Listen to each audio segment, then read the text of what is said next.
1907 பிப்ரவரி மாதம் 13ஆம் தேதி வடார்காடு ஜில்லா கலவை அப்படிங்கிற இடத்துல சுவாமிநாதன்கிற 13 வயசு குழந்தைக்கு சந்நியாசாசிரமம் கொடுக்கப்பட்டு காஞ்சி காமகோடி பீடத்தோட 68வது பீடாதிபதியாக நியமிக்கப்பட்டார். மடத்தில் அப்போ ஒருவர் பின் ஒருவராக ஒரு வார வித்தியாசத்தில் 66வது பீடாதிபதிகள் 67வது பீடாதிபதிகள் 2 பேரும் சித்தியாயிருந்த ஒரு காலம். அப்படின்னா மடம் எப்படி ஒரு இக்கட்டான சூழ்நிலையில் இருக்கும் அப்படிங்கிறத தெரிஞ்சுக்கலாம். இந்த 68ஆவதா வந்த இந்த சுவாமிநாதனுக்கும் இந்த சந்நியாசாசிரம பீடாதிபத்தியம் அப்படிங்கிறது எதிர்பாராத வந்த ஒரு விஷயம்.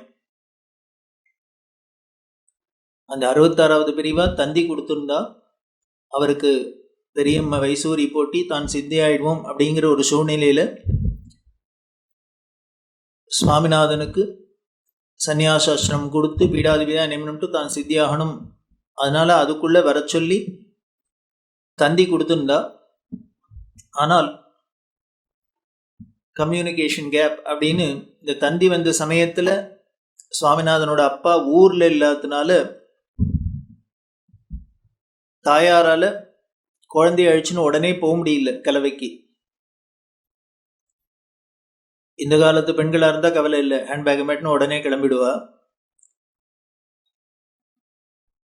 அந்த காலத்து பெண்மணியாக இருந்ததுனால வீட்டில் ஒரு புருஷன் இல்லாத போது தனியாக வெளியில் போகிறதெல்லாம் ஒரு பழக்கம் இல்லாத இருந்த காலம். அதுவும் தந்தி வந்திருக்கிறதோ குரு பீடத்திலேருந்து.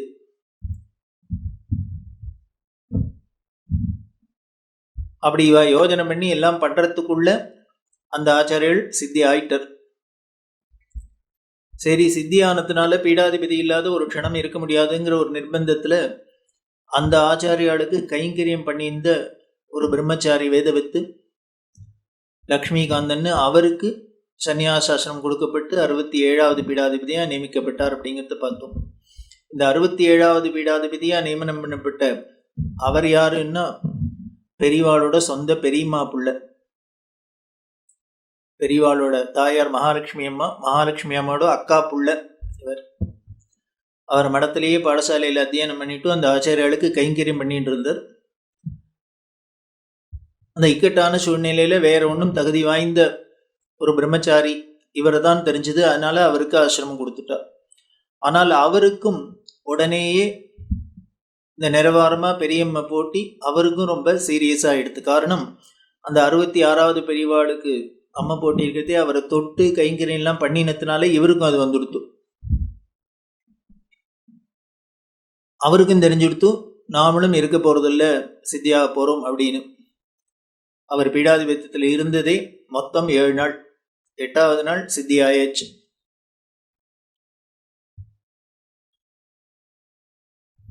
அப்போதான் அவர் என்ன பண்ணார், நம்மளோட குருநாதர் தந்தி கொடுத்து சுவாமிநாதனை வர சொல்லியிருந்தா. ஆனால் அண்ணன் தந்தியை பார்த்துட்டு வரல, என்ன ஏதுன்னு கம்யூனிகேஷன் தெரியாதே.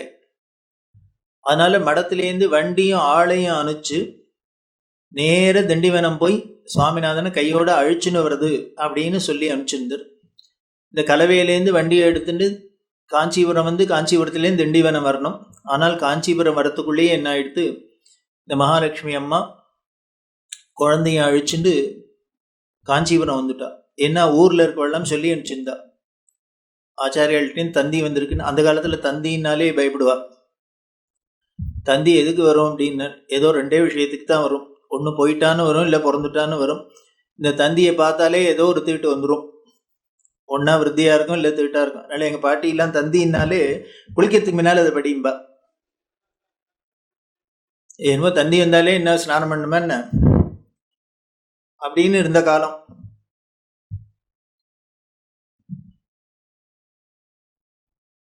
தந்தி வந்திருக்கிறதுனால, அதுவும் ஆச்சாரியாள்கிட்டேருந்து வந்திருக்கிறதுனால அந்த அவசரம் கருதி சுப்பிரமணிய சாஸ்திரிகள் எப்போ ஊர்லேருந்து வந்து இவா போகிறது, அதனால ஊரில் இருக்கிற திண்டிவனத்தில் இருக்கிறவெல்லாம் சொல்லி இந்த மகாலட்சுமி அம்மாவை தேத்தி இல்லை இல்லை, நீங்கள் குழந்தையில அழிச்சுட்டு முதல்ல போயிடுங்கோ, நாங்கள் சாட்சிகள் வந்தோன்னு அனுப்பி வைக்கிறோம் அப்படின்னு சொல்ல, இந்த ஊர் நிர்பந்தத்துக்காக இந்த அம்மா குழந்தையில அழிச்சுன்னு வந்தா காஞ்சிபுரம் வந்து இவா திண்டிவன் இங்கே கலவைக்கு வரணும். அங்கே கலவையில் இருந்தவர் ஆச்சாரியில் அனுப்பிச்சவர் என்ன பண்ணார், வண்டி எடுத்துட்டு அவர் காஞ்சிபுரம் வந்து திண்டிவனம் வரணும். இப்படி 2 பேரும் திண்டிவனத்திலேருந்து போனவாளும் காஞ்சிபுரம் போக, கலவையிலேருந்து வந்தவரும் காஞ்சிபுரம் வர 2 பேரும் மீட் பண்ணிட்டா. மடத்துலேருந்து வந்தவர் பார்த்தார், சரி ஒரு பெண்மணி தனியாக பிள்ளைய அழிச்சுன்னு வந்திருக்கதே நம்ம போய் சன்னியாசம் அப்படின்னா பயப்படுவா. அதுவும் ரொம்ப செல்ல குழந்தை வேற. பெரியவா பின்னால சொல்றா, பாரதிய வித்யாபவனுக்கு சொல்றதே, கூட பிறந்தவா எனக்கு 5 பேர் இருந்தா கூட, அதாவது சுப்பிரமணிய சாஸ்திரம் மகாலட்சுமி மொத்தம் 6 குழந்தைகள், பெரியவாள் கூட பிறந்தவா 5 பேர், ஒரு அண்ணா 3 தம்பி ஒரு தங்க, 6 குழந்தைகள் இருந்தா கூட நான் ரொம்ப செல்லம் அப்பா அம்மாவுக்கு. ஏன் அப்படின்னா, அண்ணா கணபதி சாஸ்திரிகளுக்கும் தம்பியான பெரியவாளுக்கும் 10 வருஷம் வித்தியாசம் கேப்பு. அந்த காலத்துல என்ன பண்ணுவார், தனிமரம் தோப்பாகாது, ஒரு குழந்தை வம்சமாகாது அப்படின்னு சுப்பிரமணிய சாஸ்திரிகளும் மகாலட்சுமி ரொம்ப கவலைப்பட்டா. என்ன நமக்கு ஒரு குழந்தை தான் இருக்கு, ஒரு குழந்தை தான் இருக்கு, ஒரு பிள்ளை தான் இருக்கு. அதுவும் அந்த ஒரு பிள்ளையும் என்ன அப்படின்னர், ஏன் ஒரு பிள்ளை வம்சமாகாதுன்னா, இருக்கிறதே ஒரு குழந்தையா இருந்தா அந்த ஒண்ணுக்கும் ஏதான ஆயிடுத்துன்னா வம்சமே இல்லாத போயிடும். நல்ல வேதமே என்ன பண்றது, பெண்களை என்னன்னா 10 குழந்தைய பெற்றுங்கிறது சௌக்கியமா இருங்கிறது. சாஸ்தியம் புத்திரானாதே பதிம் ஏகாதசங்கிருதி அப்படின்னு 10 குழந்தைய பெற்றுக்கோங்கிறது. அப்படி இல்லைன்னாலும் ஏதான 1க்கு 2ஆவான இருக்க வேண்டாமா. அதனால இவாளுக்கு கவலை, ஒரு குழந்தை தானே இருக்கு, ஒரு குழந்தை தானே இருக்குன்னு இருக்கிற வேண்டிய உபவாசம் இருந்து, விரதம் இருந்து, பூஜை இருந்து. பொதுவாக கன்னடக்காரா தெலுங்காளுக்கெல்லாம் கேட்கவே வேண்டாம், விரதத்துக்கும் பூஜைக்கும். அப்படி இருந்து தன்னோட குலதெய்வமான சுவாமிநாத சுவாமியை பிரார்த்தனை பண்ணி, அப்படி பிறந்ததுனால 10 வருஷம் கழிச்சு பிறந்ததுனால பெரியவாளுக்கும் அண்ணாவுக்கும் வயசு வித்தியாசம் 10. அதனாலேயே பெரியவா சொல்றா, அவர் ஸ்தானத்துலதான் அண்ணாவை வழிய வயசு வித்தியாசம் எங்க 2 பேருக்குள்ள ரொம்ப இருந்ததுனால அப்பா மாதிரி தான் நான் பயப்படுவேன் விட்டு.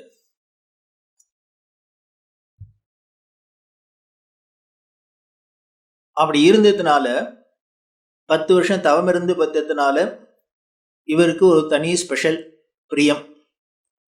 அதுக்கு இன்னொரு காரணமும் இருக்கலாம். 6 குழந்தைகளுக்கு நடுப்புற இவர் இருந்தாலும் இந்த குழந்தையை தானே கூடிய சீக்கிரமே தியாகம் பண்ண போறா. இந்த அப்பா அம்மாவோட இவரோருக்கு 13 வருஷம் தானே, மீதி 87 வருஷம் நமக்குன்னா.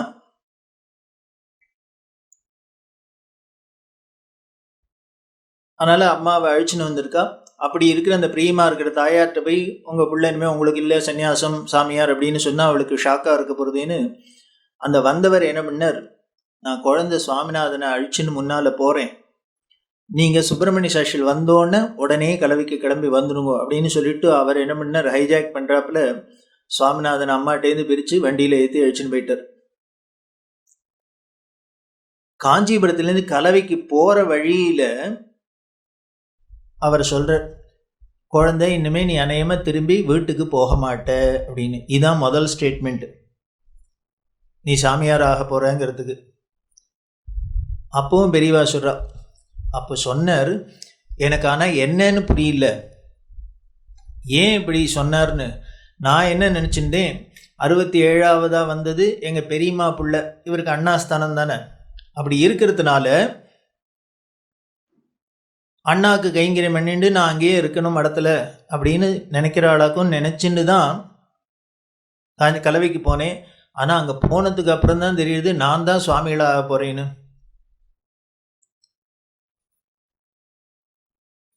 கொஞ்சம் நினச்சி பாருங்க, ஒரு 13 வயசு குழந்தை, அதுவும் 1907ஆம் வருஷத்தில் 13 வயசு குழந்தைகளுக்கெல்லாம் என்ன விவரம் புரியும், வெறும் இன்னசென்ட்டாக இருக்கும். இந்த காலத்திலேயே 13 வயசு குழந்தைகளுக்கு என்ன விவரம் தெரியும், உலகம் தெரியுமா, ஒன்றும் தெரியாது. அப்படின்னா அந்த காலத்தில் இன்னும் வெகுளிகளாக தான் இருந்திருக்கணும், உலகம் தெரியாதான் இருந்திருக்கும்.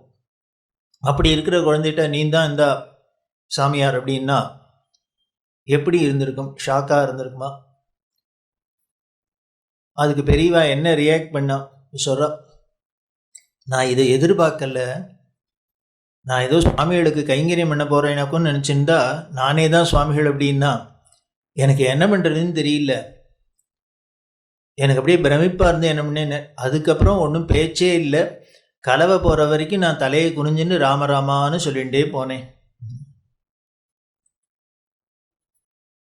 வேற என்னத்தை சொல்கிறது? அதனால தானே அதுக்கு பேர் தாரக மந்திரம் அப்படின்னு இருக்குது. தாண்ட வைக்கிறது.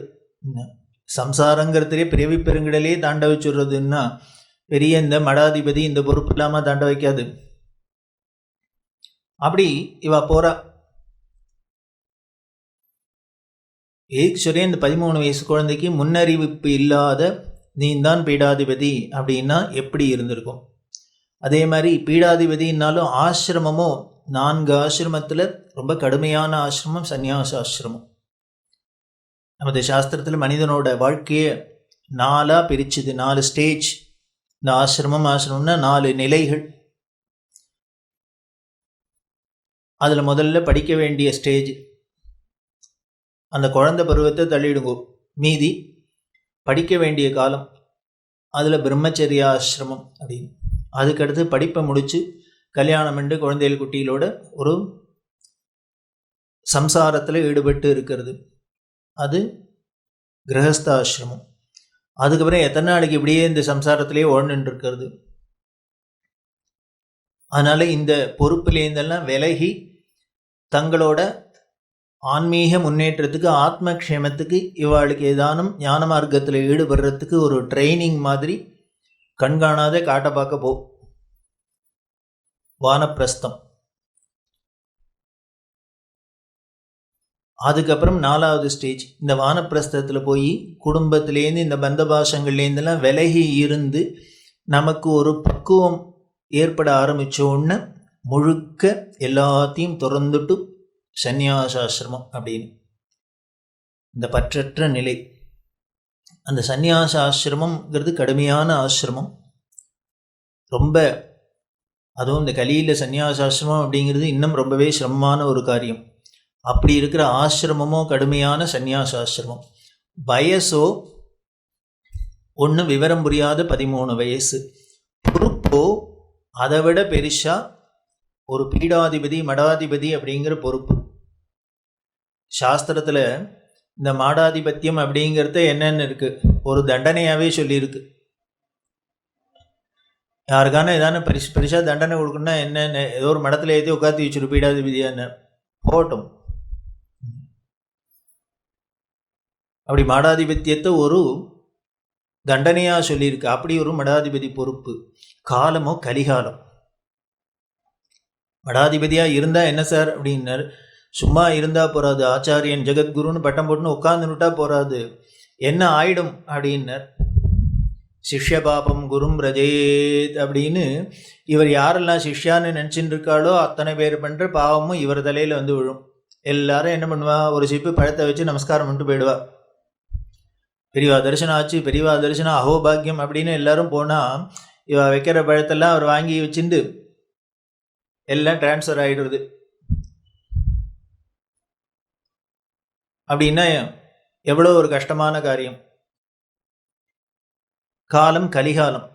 என்னதான் விழுந்து விழுந்து தர்மத்தை சொன்னாலும் யாரும் கேட்க போகிறது இல்லை. அவர் பாட்டு கத்தினே இருக்க வேண்டியதான், சந்தி பண்ணுங்கோ. இப்படி ஒரு இக்கட்டான சூழ்நிலை, இப்படி ஒரு நிர்பந்தமான ஒரு காலகட்டம், அதில் இத்தனை பொறுப்பும் வந்தது அப்படின்னா அதை எப்படி சமாளிக்கிறது? வந்துடுத்து. போ, இவர் கேட்கல, ஆசைப்படல, வந்துடுத்து.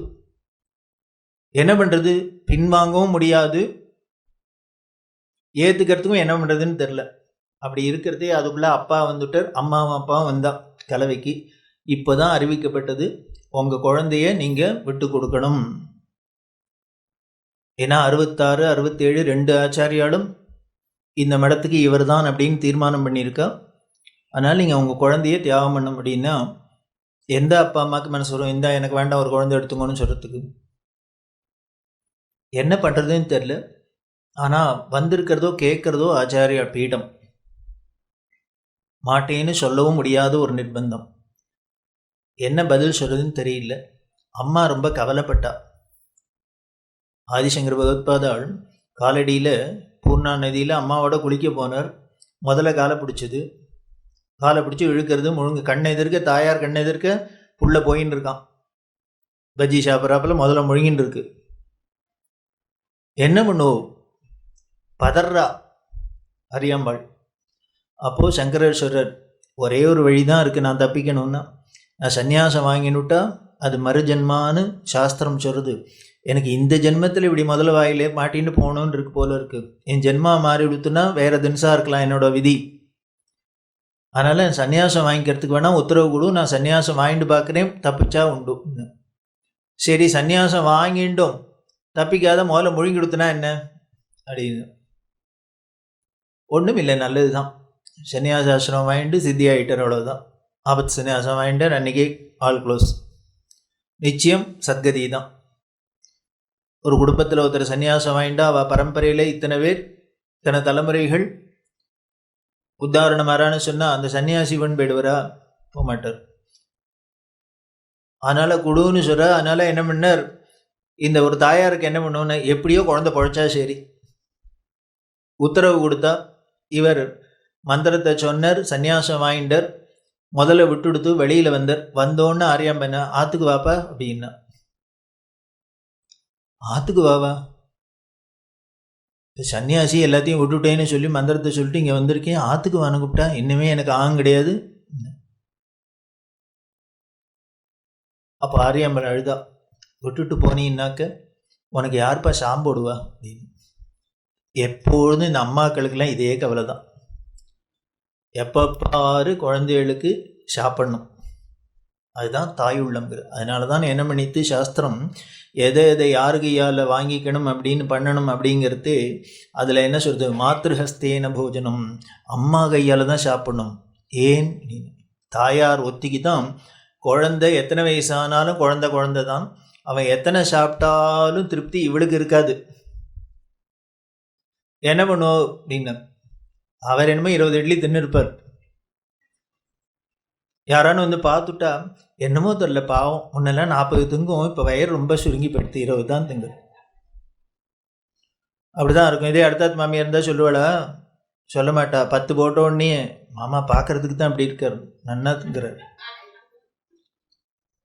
அப்படின்னு. அதனால் தாயார் ஒத்தி தான் வஞ்சனை இல்லாத அப்படியே மனசொப்பி குழந்தைகளுக்கு கொடுக்கறது, அது சாப்பிட வைக்கிறது, அது தாய் உள்ளம். அதனால சாஸ்திரம் சொல்லித்தா. அதனால சாப்பாடு மட்டும் ரிஸ்கே எடுக்காத. நீ என்ன சாப்பிட்டாலும் சரி, நிவாதம் பண்ணாலும் அம்மா போட்டு சாப்பிட்ரு. சரி எத்தனை நாளைக்கு அம்மா இருந்து போடுவோம்? அம்மா போயிட்டா என்ன பண்ணுறதுன்னு. அம்மா போகிறதுக்கு முன்னால் என்ன பண்ணுவோன்னர், தனக்கு பதிலாக ஒரு சப்ஸ்டியூட்டை அப்பாயின்ட் பண்ணிட்டு தான் போவோம். யாருன்னு? அவள் தான் மனைவி. எந்த மனைவிக்கானோ ஆத்துக்கார் நிறையா சாப்பிட்றான்னு யார்ட்டையான்னு போய் சொல்லுவிடும். எங்கள் மாமா ரொம்ப தின்னு தீக்கிறார் சொல்லுவாட்டா. அப்படி நிறையா சாப்பிட்டா கூட யாரானு பாத்திர போகிறாளுன்னு இருங்க அடுத்தாத்து மாமி வரா, இருங்க கதவை சாத்துறேன். இது ரெண்டு தவிர வேறு யாரு கையாலையும் சாப்பிட்டீங்கன்னா ரிஸ்க்குன்னு கொடுத்து, அவ்வளோதான். அதுக்கப்புறம் நீ ஆஸ்பத்திரி போக வேண்டி இருக்கலாம். அதனால் அப்படி அந்த தாயாருக்கு சாப்பிட்றது தான். அது மாதிரி அரையம்பா என்ன கேட்குறான்னு, இவர் சன்னியாசம் வாங்கிட்டு போனால் நீ என்ன பண்ணுவே, எங்கே போவை, எப்படி போப்புற, காரில் போப்புறியா, அப்படி அதெல்லாம் கவலை விட்டா. ஐயோ நீ போயிட்டீன்னா உனக்கு யாரும் சாம்பிடுவான்னு. அதுக்கு சங்கரர் சொல்கிறார், இது அம்மா நான் ஆற்றுக்கு வந்தால் நீ ஒரு அம்மா தான்மா சாம்பிடுப்புற, ஆனால் நான் இப்போ இனிமேல் போனேன்னா எனக்கு சாம்பிடுறவா அத்தனை பேரும் அம்மா. அம்மா ஒரு அம்மா இல்லை, இப்போ உலகத்தில் உள்ள அத்தனை பேரும் அம்மா. ஏன்னு அவ போட்டி போட்டுனா பிக்ஷாவந்தனம் வந்து பண்ண போறா. யாரானு பிக்ஷாவந்தனம் பண்ணுறவா சங்கராச்சாரியா நிறையா சாப்பிட்றான்னு வயிறுவா எரி போறா? இல்லை, சந்தோஷப்பட போறா. அதனால இன்னுமே எனக்கு சாதம் போடுறவாள்லாம் அம்மா தான் அப்படின்னு சொல்லிட்டு வந்தார் இல்லையா? அதை போல இங்கே மகாலட்சுமி அம்மாவுக்கும் ஒரே கவலை, இந்த குழந்தையை இப்படி கொண்டு சன்னியாசியாக எப்படி விடுறது, விட்டா இதை என்ன பண்ணும், கடுமையான ஆகார நியமங்கள்லாம் வேறு அந்த ஆசிரமத்துக்கெல்லாம் சொல்லப்பட்டிருக்கு. இதெல்லாம் கவலை. இது எல்லாத்துக்கும் மேலே கவலை என்னன்னு, வயசோ சின்ன வயசு, பொறுப்போ பெரிய பாரமா இருக்கு. இந்த குழந்தை இதை சமாளிக்குமா? இதால அதை தாங்க முடியுமா இந்த சுமைய? அதுக்கு மேல 2500 வருஷமா 67 மகான்கள் தவம் பண்ணி தர்மத்தை நிலைநாட்டிருக்கிற அந்த பீடத்துல இந்த ஒரு குழந்தை உட்கார்ந்துட்டு அந்த பீடத்தோட பெயரை காப்பாற்றணுமே அப்படிங்கிற கவலை அம்மாவுக்கு. அதனால கவலைப்பட்டு உத்தரவு கொடுக்கறதுக்கு தயங்குறா. அப்போ 13 வயசு குழந்தை சுவாமிநாதன் தாயாரை சமாதானப்படுத்தின. வேற உத்தரவாலையும் படுத்த முடியல, இந்த குழந்தை சமாதானப்படுத்துறது. அப்போ சுவாமிநாதன் அம்மாட்ட சொல்றாரு, அம்மா இவ்வாறு இந்த சமயத்தில் யோஜனை பண்ணி பிரயோஜனம் இல்லை. இது முடியுமா முடியாதா, நான் பண்ண முடியுமா பண்ண முடியாது, கவலைப்பட்டு பிரயோஜனம் இல்லை. நம்ம கையில் இல்லை. எதிர்ச்சியாக நடக்கிறது எதுவுமே ஈஸ்வர சங்கல்பத்தில் நடக்கிறது. அது நிச்சயம் ஈஸ்வர சங்கல்பம் என்றைக்கும் ஒரு நாள் வேண் போகாது.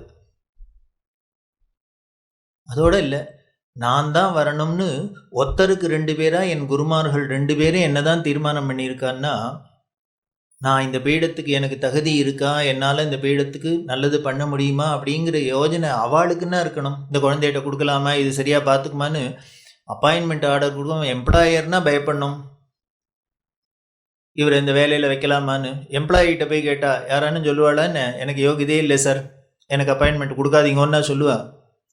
ஒன்றும் தெரிலன்னா கூட எல்லாம் ஜமாச்சுடன் கொடுங்க முதல்ல லெட்டர். அதனால் வேலை வாங்கிக்கிறவன் என்றைக்கும் கவலைப்பட வேண்டாம், வேலை கொடுக்குறவன் தான் இவர்கிட்ட கொடுக்கலாமான்னு கவலைப்படணும். அது மாதிரி குருநாதர் 2 பேரும் ஒருத்தருக்கு 2 பேரை நான் தானே தீர்மானம் பண்ணியிருக்கான்னா அவா பட வேண்டிய கவலையை நீனும் நானும் விடுவானே. 2வது, அப்படியே ஒரு பேச்சுக்கு எனக்கு யோகியதை இல்லைன்னே வச்சுப்போம். ஆனால் நான் தானே தீர்மானம் பண்ணினது அந்த குரு. அந்த குருவோட கிருபை எனக்கு யோகியதை இல்லைன்னாலும் அந்த அனுகிரகம் எனக்கு யோகியதையை கொடுத்தோம். குருச்சரணாம்புஜ நிர்பர பக்தா சம்சார அச்சிராத் பவ முக்தா. பஜகோவிந்தத்தில் ஆச்சாரியால் சொல்ற, எவன் ஒருத்தன் அந்த குருவோட திருவடியை தன்னோட பாரம் முழுக்கலும் அவர் திருவடியில் போட்டு சரணாகதி பண்ணுறானோ அவன் இந்த பிறவிங்கிற இந்த பெருங்கடலை அப்படின்னு தாண்டி விடுறாங்கிற. வீட்டு வாசப்படியை தாண்டாப்புல பிறவி பெருங்கடலை தாண்டி விடுறான்னு சொல்கிறவர் ஆச்சாரியர்.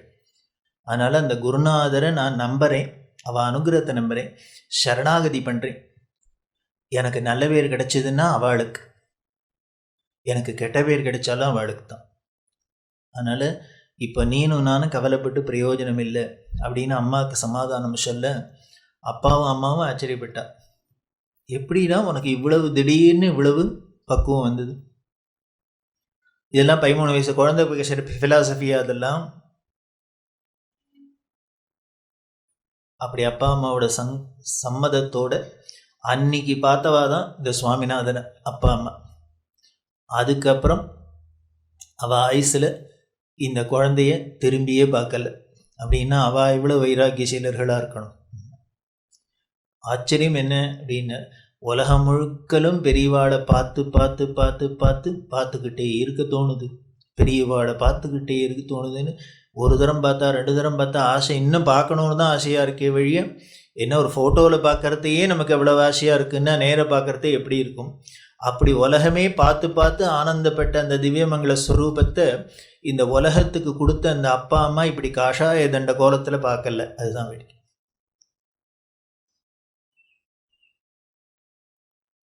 அது என்ன ஆச்சரியம்?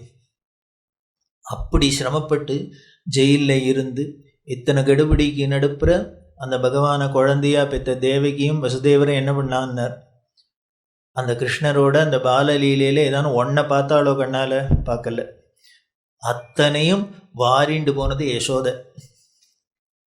ஒரு இடுப்பு வலி இல்லை, ஒரு ஆஸ்பத்திரிக்கு போகல, ஒன்றும் பண்ணாத யாரோ பெத்த குழந்தை ஒருத்தி மகனாய் பிறந்து ஓர் இரவில் ஒருத்தி மகனாய் ஒளித்து வளர்ந்த அந்த ஒரு மனுஷ பருவத்திலேயே ரொம்ப அருமையான காலகட்டம் குழந்தை பருவம்தான். அந்த பால லீலைகளும் அந்த குழந்தை விஷமும் தான் அழகு கொண்டு ரசிக்கிறதுக்கு. அதுவும் பெத்தவாளுக்கு பார்த்து பார்த்துன்னா ஆனந்தமாக இருக்கும். யாரானு உடைச்சாவனா கோபம் வரும். நம்ம குழந்தை உடைச்சு கொடுத்துன்னா பாருங்கன்னா இது வாங்கிட்டு டிவியை உடைச்சு கொடுத்து அப்படின்னு சந்தோஷமாக இருக்கும். அது உடைச்சாலும் சரி, என்ன பண்ணாலும் சரி. அப்படி இருக்க வேண்டிய அந்த பருவத்தை, பால பருவத்தை இப்படி சுமந்து பெற்று இவ்வளவு சிரமப்பட்டு பெற்ற தேவகிக்கு கொடுத்து வைக்கல. அது அத்தனையும் யசோதை தான் அனுபவிக்கிறாப்புலன்ட்டு. அதனால தான் போல இருக்கு, பகவானே குழந்தையா பெக்கப்படாது, பெத்தாக்க என்ன பண்ணுன்னு யாரோ அடிச்சுன்னு போயிடுறா அதிர்ஷ்டத்தை. அதை போல தான் இந்த மகாலட்சுமி அம்மா பெற்ற இந்த அருமையான குழந்தைய நாம தான் பார்த்து பார்த்து பார்த்து பார்த்து என்ஜாய் பண்ணமே வழிய, அனுபவிச்சுமே வழிய அவ பார்க்கல. காரணம் என்னன்னு, அந்த குழந்தைக்கு ஒரு பாசம், பந்த பாசத்துக்கு இடம் கொடுத்துற போறதேங்கிறதுக்காக அவ வைராக்கியமா இருந்தா. அப்படி ஒரு நிர்பந்தத்துல பெரிவா ஒரு சந்நியாசாசிரமம் வாங்கிட்டு, மடத்தோட சூழ்நிலையும் 2 குருமார்கள் காலமாயிருக்கிற ஒரு இக்கட்டான சூழ்நிலையில் வந்தா. அப்படி வந்து தன்னோட குரு, பரமகுரு 2 பேருக்கும் அவளுக்கு கிரமமாக சாஸ்திரோக்தமாக எப்படி இந்த பிருந்தாவனம்னா நிர்மாணம் பண்ணி அவளோட சமாதி பிரதிஷ்டையெல்லாம் பண்ணிவிட்டு நேர கும்பகோணம் போய் 1907 மே மாதம் 9 சித்திர மாதம் 27 பெரியவாளுக்கு கும்பகோணத்தில் காஞ்சி காமகோடி பீட சர்வஜ்ய பீடாதிபதியாக பட்டாபிஷேகம் ஆச்சு அப்படிங்கிறத பார்த்தோம். ஏன் கும்பகோணம் போய் ஆச்சு? இது காஞ்சி காமகோடி பீடம்னா சொல்கிறோம், அப்போ காஞ்சிபுரத்துலன்னா ஆகணும் அப்படின்னு. அதுக்கு வரலாறு 18ஆம் நூற்றாண்டில் ஹிஸ்ட்ரியில் பார்த்தீங்கன்னா தெரியும். கர்நாடிக் வார் அப்படின்னு, கர்நாடக யுத்தம் அப்படின்னு ரொம்ப பிரசித்தமாக இருந்தது. அதுவும் ஆற்காடு நவாபு, இன்னும் திப்பு சுல்தான் இவர்களுக்கு எப்போ பாரு ஒரு சண்டை. அந்த சண்டையில் ஆங்கிலேயர்களுக்கும் பிரெஞ்சுக்காரர்களுக்கும் நடந்த யுத்தம். ஆங்கிலேயர்கள் பிரெஞ்சுக்காரா இவெல்லாம் என்ன பண்ணினா நம்ம நாட்டுக்கு வியாபாரம் பண்ணுறதுக்கு தான் வந்தா. முதல்ல போர்ச்சுகீஸ் வந்தா, அதுக்கப்புறம் பிரெஞ்சுக்காரன் வந்தார், ஆங்கிலேயர் வந்தா. இவா 2 பேரும் சேர்ந்து என்ன பண்ணா போர்ச்சுகீஸை விரட்டிட்டா.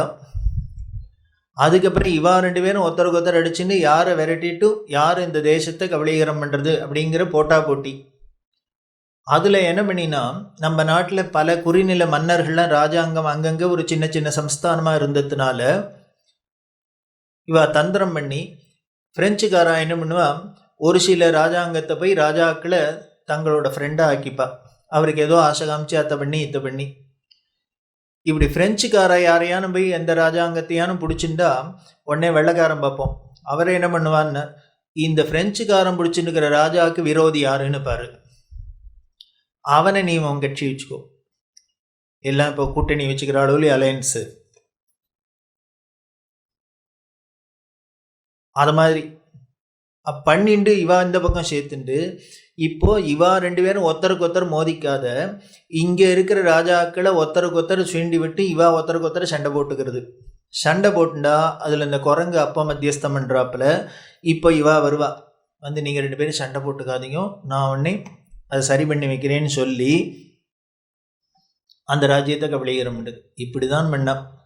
அதில் நடந்தது தான் இங்கே சென்னையெல்லாம் ஆங்கிலேயர்கள் ஆதிக்கத்தில் இருந்தது. இந்த ஆற்காடு முதலான இந்த திப்பு சுல்தான் எல்லாம் பிரெஞ்சு பக்கம் இருந்தா. அதனால இவாளுக்கும் எப்போ பாரு மோதல் சண்டை. அது கர்நாடக யுத்தம் அப்படின்னு ரொம்ப பிரசித்தமாக இருந்தது. அப்படி இருந்ததுனால இந்த வேலூர்லேருந்து ஆரம்பித்து இந்த வட ஆற்காடு ஜில்லாவில், இந்த செங்கல்பட்டு ஜில்லாவில், சென்னை வரைக்கும் எப்போ பாரு ஒரு சண்டை சச்சரவு, ஒரு நிம்மதி இல்லாத சூழ்நிலை. இதுக்கு மேலே மாலிகாஃபூர் அப்படின்னு டெல்லியிலேருந்து சுல்தான் படையெடுத்து ராமேஸ்வரம் வரைக்கும் போய் அவள் என்ன பண்ணார் அப்படின்னு, அவர்கள் மதத்துக்கு உருவ வழிபாடு விரோதமாக இருக்கிறதுனால முதல்ல கோவிலெல்லாம் இடிக்கிறது. கோவிலை இடிக்க முடியாத கோவிலாக பெரிய கோவிலாக இருந்தால் உள்ளுக்குள்ளே இருக்கிற மூலஸ்தானத்தை உடச்சுடுறது. ஏன்னா நமது சாஸ்திரத்தில் பின்னப்பட்டுடுத்துனா பூஜை பண்ண மாட்டோம். இந்த கோவில்னா வெறுமனை மட்டும் இருக்காது, அதில் நகை நட்டு பாத்திரம் பண்ண எல்லாம் இருக்கும், அதெல்லாம் கொள்ளையடிக்கிறது. இப்படி பண்ணிட்டு வரதே தான் இப்படியும் ஒரு சூழ்நிலையாக இருக்குது. இங்கேயோ லோக்கலாக பார்த்தா இப்படி ஒரு சண்டையாக இருக்குது. ஒரு நிம்மதி இல்லாத இருந்ததுனால அப்போது காஞ்சி காமகோடி பீடத்தில் இருந்த 62வது பீடாதிபதிகள், அவரோட காலகட்டம் 18ஆம் நூற்றாண்டில், அவர் பார்த்தார் இது என்னைக்கு இந்த சண்டை சச்சரவெல்லாம் தீர்ந்து அமைதி வரப்போகிறது. இவர் ஏகாந்தமாக ஒரு சன்னியாசிகளுக்கு மடாதிபதிக்கு வேறு என்ன வேணும்? நிம்மதியாக உட்காந்து பூஜையை பண்ணிட்டு அவள் அனுஷ்டானத்தை பண்ணிட்டு ஜபம் பண்ணிட்டு ஆத்ம விசாரம் பண்ணோன்னா அதுக்கு இடைஞ்சலாக நிம்மதி இல்லாத சூழ்நிலை இருந்தது. இது எப்போ இது தீரும்னு தெரியாது. அதனால் அந்த ஆச்சாரியால் என்ன பண்ணான்னு தன்னோட மடத்தில் இருக்கிற பூஜை பண்ணுற சந்திரமௌலீஸ்வரம் எடுத்துட்டு எங்கேயான அமைதியாக இருக்கிற இடமா பார்த்து போகலான்னு தென் திசையை நோக்கி போனார். அதுக்கு முன்னால் என்ன பண்ணினார், இந்த அந்நியர்கள் கோவிலில் சூறையாடி விக்கிரகங்கள்லாம் பின்னப்படுத்தினதுனால காஞ்சிபுரத்தில் காமாட்சி உற்சவ விக்கிரகம் சொக்க தங்கத்தினால பண்ணின காமாட்சி விக்கிரகம்.